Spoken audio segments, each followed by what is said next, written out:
Tem gente querendo e pensando ser o dono da igreja.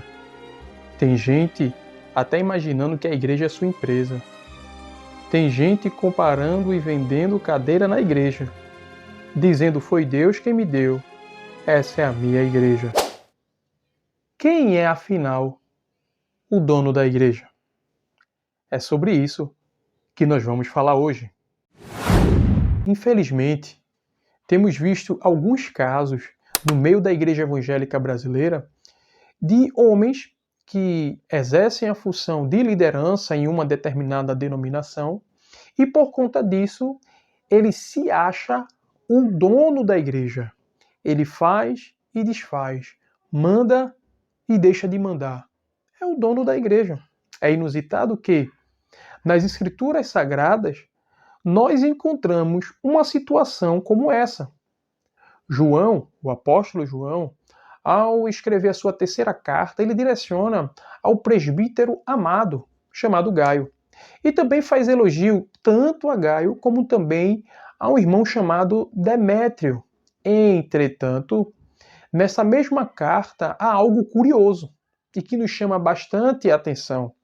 Ele fala agora, nesta carta, direcionando a um homem chamado Diótrefes. Diótrefes era alguém que estava dentro da comunidade cristã que proferiu palavras insensatas e injuriosas contra o apóstolo João e outros crentes. Diótrefes, ele recusava-se receber os irmãos, como também impedia deles receber aqueles ao qual eles desejavam receber. Mas não apenas isso, ele expulsava da igreja. Pois é, há homens, desde o primeiro século, achando ser o dono da igreja. E isso não é algo peculiar dos nossos dias. Isso é anticristão, antiético e muito feio. Há indivíduos em nossos dias que agem dessa mesma forma. São os diótrefes do nosso tempo.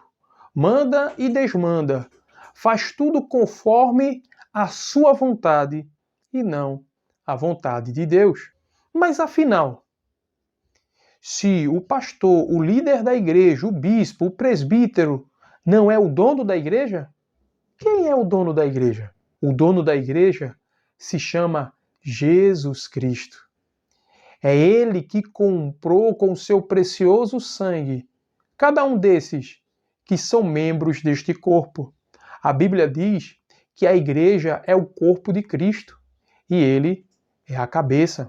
Foi Jesus Cristo que instituiu a igreja. Foi Ele que morreu pela igreja. Nós, como igreja, somos a noiva e Ele é o noivo. Perceba que a igreja, sim, a igreja ela é composta por membros. Cada membro tem a sua operacionalidade dentro deste corpo. A igreja é um organismo vivo. A igreja ela é orgânica. A igreja, como um organismo vivo, ela precisa de pastores, de líderes. Isso é bíblico. Veja o que a Bíblia diz em 1 Tessalonicenses, capítulo 5, o versículo 12 e 13. O apóstolo Paulo diz: caros irmãos, agora vos suplicamos que dediqueis toda a consideração para com os que se esforçam no ministério, os quais vos lideram e aconselham no Senhor, e que os tenhais na mais alta estima, expressando vosso amor e reconhecimento pela obra que realizam para convosco. Caminhar em paz uns com os outros. O pastor, o líder, ele não é o dono da igreja, mas ele deve ser respeitado, honrado e ser considerado da mais alta estima pela tarefa que ele exercita. Em Hebreus capítulo 13, o versículo 7, a palavra de Deus nos diz: lembrai-vos dos vossos líderes, que vos ensinaram a palavra de Deus. Observando-lhes atentamente o resultado da vida que tiveram, imitai-lhes a fé. No versículo 17 vai dizer: sede obediente aos vossos líderes espirituais e submissos à autoridade que exercem, pois eles zelam por vós como quem deve prestar contas de seus atos, para que ministrem com alegria e não murmurando, porquanto desta maneira tal ministério não seria proveitoso para vós outros. Perceba que precisamos ter cuidado para não cairmos nos extremos. achando que o pastor, líder, presbítero, bispo, apóstolo é o dono da igreja, mas também não podemos cair do outro lado, achando que não devemos consideração nenhum pelos líderes, pelos pastores, cada um por si. Cuidado com os extremos. Honre seu pastor, honre seu líder, trabalhe com ele, esteja junto, mas entenda, ele não é o dono da igreja e ele não é ungido do Senhor. Isso aí a gente deixa para outro vídeo. Isso é muito sério, pessoal. Em 1 Pedro, no capítulo 5 e o versículo número 1, Pedro diz: Suplico, portanto, aos presbíteros que há entre vós, eu que sou também presbítero como eles, testemunho ocular dos sofrimentos de Cristo e certamente co-participante da glória que há de ser plenamente revelada. Pastoreai o rebanho de Deus, que está sob vosso cuidado, não por constrangimento, mas voluntariamente, como Deus quer, nem por sólida ganância, mas de boa vontade, nem como ditadores daqueles que vos foram confiados, antes tornando-vos exemplos do rebanho. Ora, assim que o Supremo Pastor se manifestar, recebereis a imperecível coroa da glória. O líder deve ser um exemplo vivo. Ele não é o dono da igreja, ele é um servo. Um servo que serve, obviamente, é um servo obediente à palavra de Deus. É um servo que está pronto a se doar ao máximo pela igreja, entendendo que ele está ali para cooperar com a igreja, sendo o pastor, sendo o líder, sendo aquele que serve, que cuida, que vela, que ensina, que ajuda, que ampara. É isto. Jamais o dono da igreja. Jamais aquele que deve pisar nos outros, mas é aquele que ajuda, que coopera, que zela pelo rebanho de Deus, que foi confiado a ele.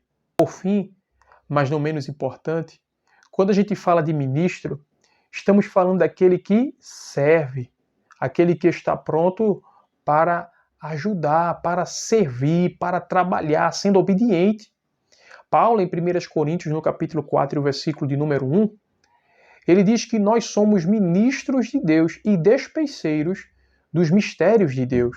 Ou seja, a palavra ministro ali, ela tem origem no grego ruperet, que quer dizer um remador de baixa categoria. Sabe aquelas galés romanas utilizadas para aquelas guerras no mar e tal?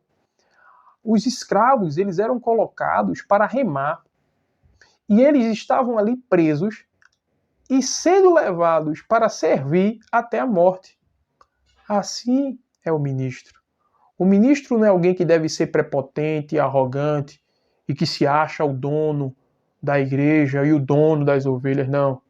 Ele deve servir com alegria, com amor e entender que deve fazer isso com todo o afinco, com todo o apreço, porque ele há de prestar conta a Deus. Então, você que assistiu esse vídeo até aqui, lembre-se, o seu pastor, ele não é o dono da igreja, ele é um servo.